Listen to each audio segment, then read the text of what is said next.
PRC bu lamhenba Kuki zo ngaknabra ningtharol kayagi haktaktagi maning makha tamna leijaramba Manipur si matamatangi lengakna thausadaba amadi lengak painingbagi lalong kayadagi tangkak naina mikha ponduna lai haibasi puwari na sakini ningtharol kayagi lengak loikhiduna miyangi mihuna lengak saba matam laklabaso lengak pa haitaba natraga amana ama lengak ningbagi wakholon kayaduna maram oiraga lengak loisingi marakta amana ama buthajanadaba lusingbo oiningbagi thausil kayadagi Manipur lengak si kaya ragda President rule lengak lakre Manipur Prada Singh President rule ki mahau su khangnare lengak haijadaba singi Armed Forces Special Power Act apaspa 1958 disturbed area states lokaina sangsilakiba mito miyang sa singi wathok makoi makogi kanglu phurup singi to khaiba maning makha tambal lamdam ama semnabagi haurakiba landa kayagi misimina aso opana singba awana kayagi Maisa su mahau su tangnare haujik su Manipur si BJP na lusingba double engine gi lengak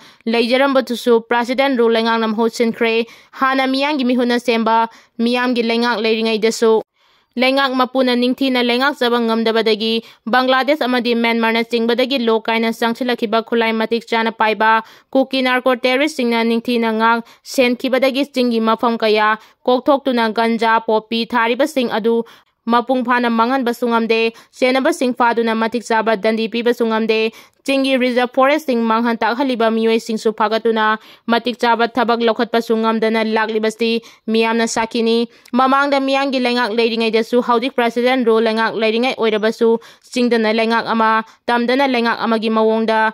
lengak tuna laglibasi matam changle masigumba section dana mathau masak khangdaba lengak mawong sigi khudong chaba lauraga ngasidi lokaina sangsilakiba Kuki narco terrorist sing amadi lalholub asena sogaliba Kuki zo singi tawning ba tawbada miyangi punsi amadi lanthung ngaknaba leiriba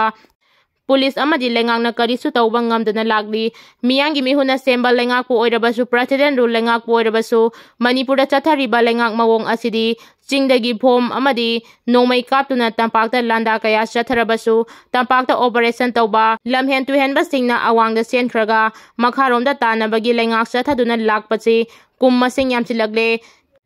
Hena nainaningai oiribadi lokaina sangsilakiba Kuki narco terrorist sing amadi lupsina sogaliba Kuki zo singna kumdali singani kulhumdoigi me ohumdagi tongan ba wahan thok kaya piraduna makhuda yamna sophisticated oiba khusugulai kaya paiduna yelhaumi mitei singda landa kaya chathaduna mihan mipun chathaduna lagli masigumba thodok asi mamangi miyangi lengak amadi PR lengak na mayek sengna khanglabasu ngasi fauba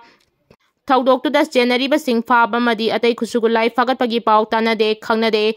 marakta yotek GI pipe kharap fagat pa amadi chingda leiba loisang khara sidok panatana thoina ahongba unade adumakpu Kuki narco terrorist singi landa asi ngaknaba honabada tampagi khul ngakpa singna pairamba makal kayagi khusugulai di miyang khangna mamangi lengakta bikhat khiba malengi miyamna khangnari haujikte state asida kumdali singani kulumdoigi me ahungi Kuki narco terrorist singna yihalomi singda chathariba makal makha kayagi landa asigi waroisin purakpa ngamnabagi wakalonda state ke lengak chubli pairamba state minister na kumdali singani kunmanga gi February mapanda resign tawkibadagi state sida President rule chalaiduna laglabasu landa asigi waroisin purakpa ngamdri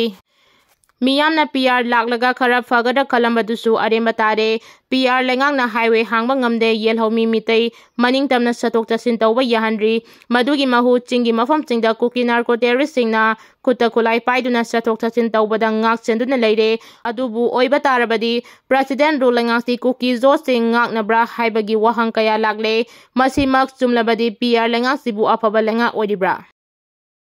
Pakistan ki lanmi singna Pahalgam attack ki matungda India na attack chatharakpa yai haiduna POK da training piba hokre April 19 da Jammu and Kashmir ki Pahalgam terror attack ta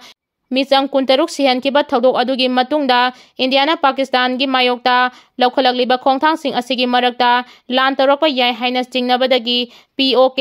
Pakistan occupy Kashmir na leiriba misam chingda Pakistan army na training piba hokre Pakistan na lebak adugi defense ki mapangal Henganana ba thabak thorom chingasi paikhalakpani lebak adugi army na POK da training camp kaya ama sagatuna mafam aduda leiba mioi singbu nongmai kapa tambiri Pakistan army marakta India ga lanthengna ba pamdabagi mawongda resign toba kaya ama leikre haina paw asina makhatana phongdong narakpa thengnaraki